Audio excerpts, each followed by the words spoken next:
'n kleinskaalse knoffelprojek met 'n grootskaalse impak. Talle inwoners in die Murraysburg-omgewing het nou werk danksy 'n droom van die Newborn familie en eienaars van Murraysburg-knoffelprojek. Lisa Roberts gesels vanoggend met Ryan Newborn en Martha Booysen oor hierdie merkwaardige projek. Daarna vind ons ook by Dr. Elsie Cruywagen van die Landbou-navorsingsraad uit oor siektes wat op knoffel voorkom. Maar eers oor na Lisa vir die jongste landbounuus.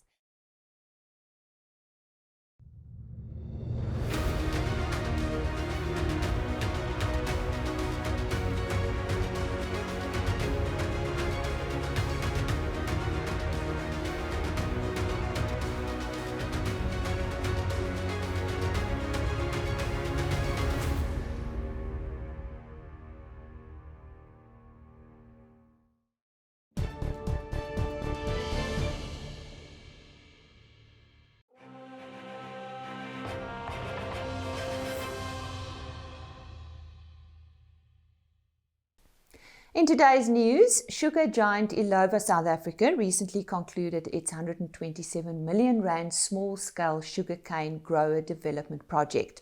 The project created over 860 sustainable jobs in KwaZulu-Natal while also empowering women to participate in the rural economy.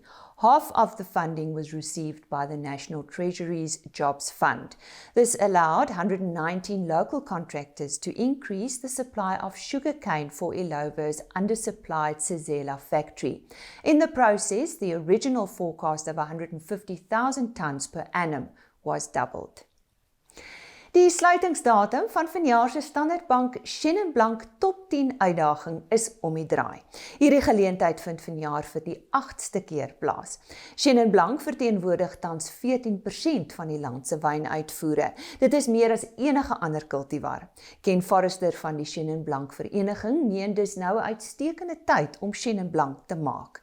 Die reputasie van Suid-Afrika se Shannon Blank kultivar groei wêreldwyd. Produsente wat wil deelneem aan die kompetisie moet hulle wyne voor 21 Junie inskryf.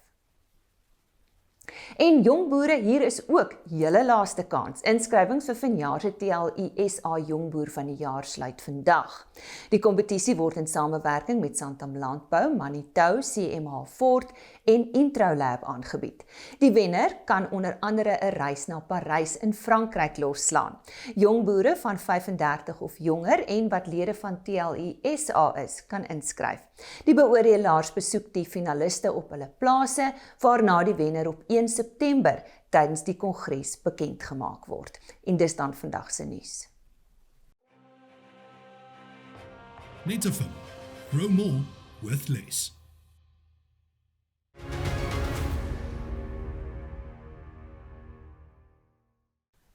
Met behulp van die Departement Landbou in die Wes-Kaap verseker 'n kleinskaalse knoffelprojek in die Murraysburg-omgewing dat talle inwoners van daardie dorpie werk het. Dit is 'n droom van die Newborn familie en hulle is ook die eienaars van Murraysburg-knoffelprojek. Martha Booysen is die verwerkingsbestuurder van hierdie projek en ek gesels vandag met haar, maar ook met Ryan Newborn. Hy's natuurlik een van die eienaars. Ryan, vertel ons net eers van Murraysburg-knoffelprojek. Hoe lank is die besigheid al deel van daardie gemeenskap? Murraysburg-knoffelprojek het ons in 2016 beplan. In 2017 was ons eerste produksieseisoen. Dit het nog gekom na daar deur help van die Departement Landbou geld beskikbaar gestel is om die water stelsels in die dorp weer aan werking te sit, en daarna het ons begin die klein stukkie grond in 2017 en so het ons hom opgebou tot waar ons vandag is, wat ons het laas jaar 5 hektaar geplant, ons het vir jaar weer so 4,5 hektaar geplant, ons kan tot op so 6 hektaar plant. Met hoeveel mense het julle begin en waar staan die getalle vandag?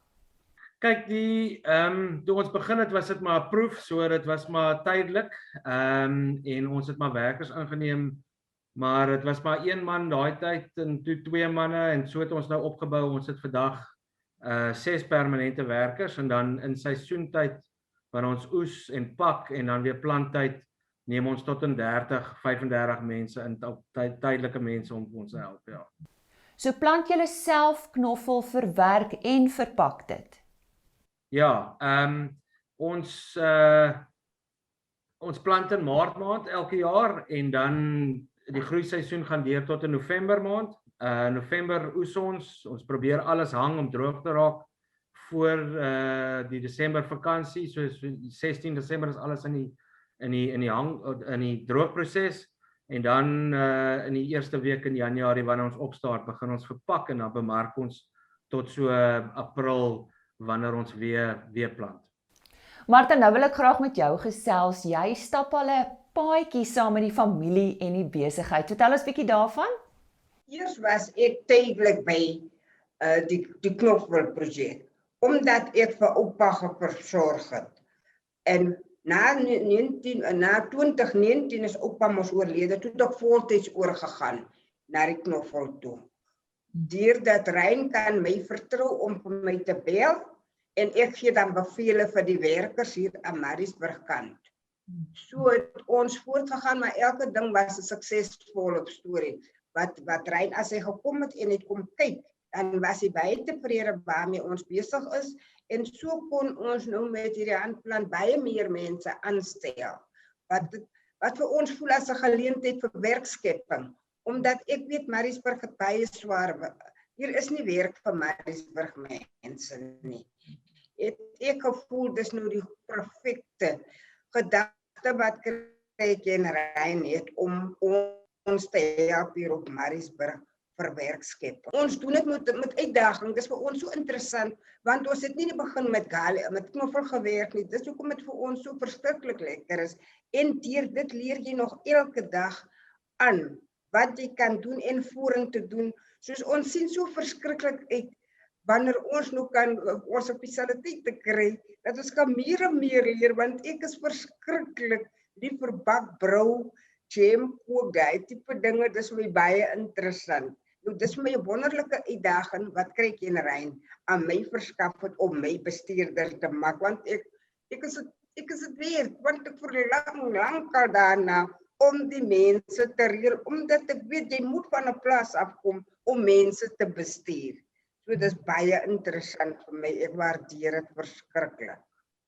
Dan lees ek julle kry eersdaagse verwerkingseenheid. Vertel ons bietjie meer daarvan. Kyk, wat het ons nou geleer in die laaste klompe jare, is dat jou hele oes, die groot mooi witbolle, die mediums en die larges, extra larges, hulle vertoon mooi op die winkelrak en daarvoor is daar 'n redelike mark, maar jou hele oes bestaan nie uit groot mooi bolle nie, daar's 'n klompie kleintjies, daar's gebreektes, en so het ons nou ook met die help van die departement landbou, gaan ons hopelik nog in hierdie jaar 'n klein prosesseringsfasiliteit oprig, waar ons dan daai smalls en mediums en die gebreektes dan kan verwerk in crushed garlic en peeled garlic en sulke goeders, knoffel, wat ons dan hopelik in die sousmark, dit is ons teiken is die kliënte wat souse en sulke goeders maak, en dan natuurlik is daar nou weer geleentheid om dit 'n bietjie verder te vat, maar dit is nog 'n pypdroom op hierdie oomblik om te kyk na garlic, mayonnaise en mustards en sulke goeders, ja. So as hierdie verwerkingseenheid eers in die gang is, beteken dit dalk meer werk vir die mense van Murraysburg? Dit beteken vir ons verskriklik. Dit nie net vir ons nie. Jy doen dit vir die werkgeleentheid wat hulle ons verskaf op Murraysburg. En dan doen jy dit om verder te kan gaan vir 'n toekoms vorentoe. Vir jou kinders, jou kleinkinders en agterkleinkinders. Dis waarna ons strewe. So dis vir ons so belangrik vir hierdie geleentheid. Wat kry ek en Rein vir ons verskaf? Ons kan net nie dink, want as ons die spesialiteite het, dan het ons soveel meer wat ons kan leer en wat ons kan doen, en soveel meer mense kan ons help. Ons kan vir hulle werkskepping gee. Ons kan hulle verder laat gaan. Ons kan hulle kinders verder help, vorentoe laat leer vir al daardie wat hulle nie kan doen nie, want daar is nie die geleenthede op Murraysburg nie. Murraysburg is 'n klein en 'n baie arm dorpie. Daarom het ons nie die geleenthede hier nie, waarvoor ons baie dankbaar is vir kry, rein en vir die gemeenskap, die belangrikste wat vir ons so bystaan en vir ons verder aanmoedig en aanhelp. Ek waardeer dit verskriklik, want ek is 'n baie voorbarige mens en dit is vir my baie interessant om die mense verder te kan vat, want dit as ons so by mekaar is, dan vertel ek hulle wat ek op die plaas geleer het en hoe ek doen presies wat ek geleer het. Hier kry ek en rein se ouma en oupa, maar baie goeie mense. Dit is reg, dankie. Ek het daar gesels met Ryan Newborn en Martha Booysen oor Murraysburg Garlic in 'n dorpie Murraysburg en hierdie projek verseker natuurlik werk vir talle mense van daardie klein dorpie. Die groot ding van tye is dat dit ons wys waarvan ons gemaak is. Of ons murg in ons pype het, of ons sterk genoeg is, of ons genoeg omgee. Daar gaan altyd tye wees. Maar die groot ding van tye is dat dit ons net tyer maak. Ons stel bekend die selfs nog tyer Hilux reeks en die splinternuwe Hilux Legend.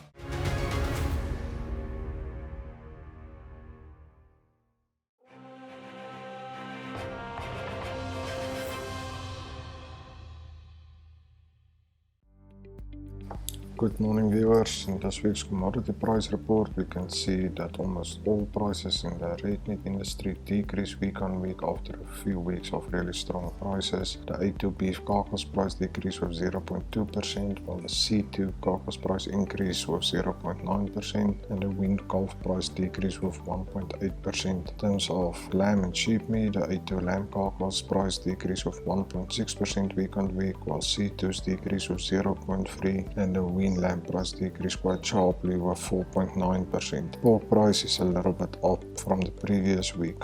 There are currently no wool or mower auctions as the season is closed and auctions will resume in August. On the grain market, yellow maize decreased with 5.7%, wheat with 1.9%, soybeans with 4.1% and sunflower seeds with 4%. The rand also weakened against the most famous currencies, 3% against the dollar, and that is due to possible interest rates increases in the USA, while it weakens with 1.1% against the euro.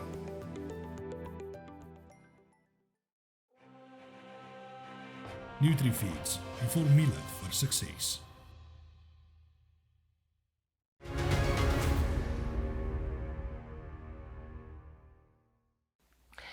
Today's garlic discussion is on diseases, and I'd like to welcome Dr. Elsie Cruywagen. She's a researcher at the ARC.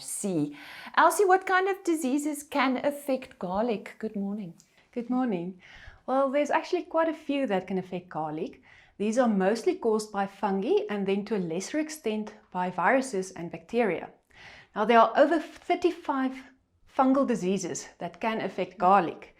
And most of these are soil-borne, which means they affect the bulb and the seed quality. They can also then occur pre- and post-harvest. There are then also some foliar diseases that can affect garlic in South Africa. Now, which foliar diseases are you referring to that's most prevalent in South Africa, and how do we recognize them? Well, there are three major diseases. Two of these, purple leaf spot as well as leaf blight, are actually caused by two different fungi, but the symptoms look very similar. The symptoms start off with small water-soaked lesions, and then as these lesions enlarge, they turn yellow and get a pale tan center. The older lesions then become brown or purple in the center and are oblong in shape. Now, both of these diseases are favored by warm, humid climates.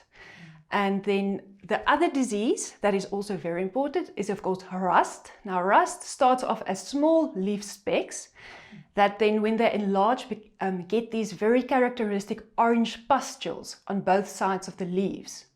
The leaves then turn chlorotic and then later necrotic, and this can cause severe stunting of the plants as well as the bulbs. Well, I'm learning quite a bit today. I didn't realize there are so many diseases in garlic. So what are the most important root and bulb diseases? Well, two of the most important bulb diseases are black mold and blue mold. Then these are mostly considered as a storage disease. Black mold is caused by an Aspergillus species, and you can recognize it by the black powdery fungal growth on and in between the bulb scales. This disease is favored by high temperatures. Blue mold is caused by a penicillium, and it is recognized by a greenish blue powdery growth on the bulb.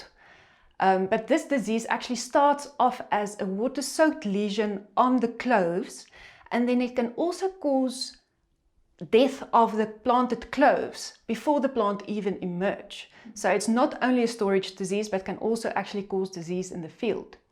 Then we have one that we see very, very often at our diagnostic clinic, and this is basil rot, caused by a Fusarium species. Now the symptoms here start off as a pink discoloration of the roots and yellowing of the leaves, and then the plants are also stunted, so they are a bit smaller. Then as the disease progresses, it actually causes decay of the whole bulb, and the whole plant will die in the end. Sure. Don't go away, stay with us. After the break, we'll continue our discussion on the diseases in garlic.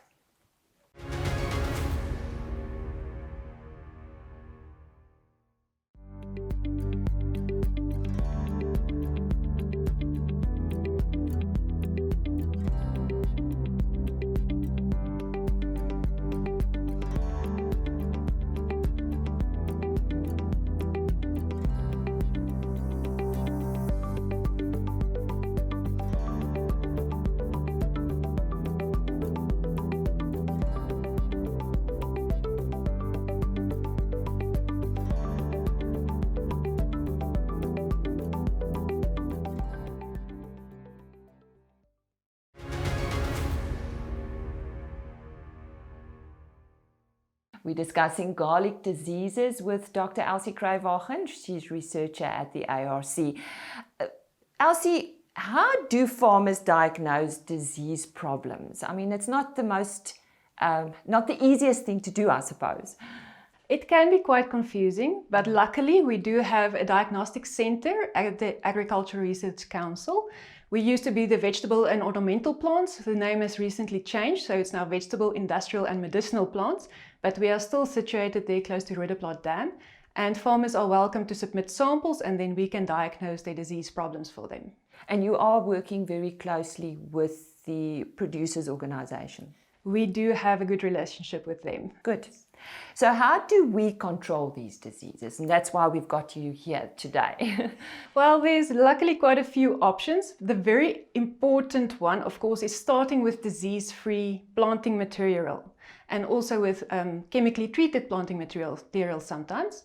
Then if tolerant cultivars are available, it's always a good idea to rather plant them. Then crop rotation, of course, if you have a certain disease and you know about this, and you know that you have other crops that are not susceptible to this disease, you can always practice crop rotation for up to 3 years. This will then dramatically reduce the inoculum in the field, and then subsequent years you will have less disease, hopefully. A good idea with garlic is also to use drip irrigation rather than overhead irrigation, because the overhead irrigation, of course, causes the leaves to be wet for longer, and this can cause foliar diseases. Not too much nitrogen fertilization, because this will promote some of the disease development. And then, of course, there are several fungicides that are registered for control of the different diseases. Here it is also very important to make sure which fungicide is registered for the control and using the correct application dose and application timings. And then when you harvest the cloves, make sure that you do not damage these, and also during packaging and during storage should have it at a low temperature and low relative humidity. Oh, good advice. Thank you very much for your advice today, Elsie. It is a pleasure.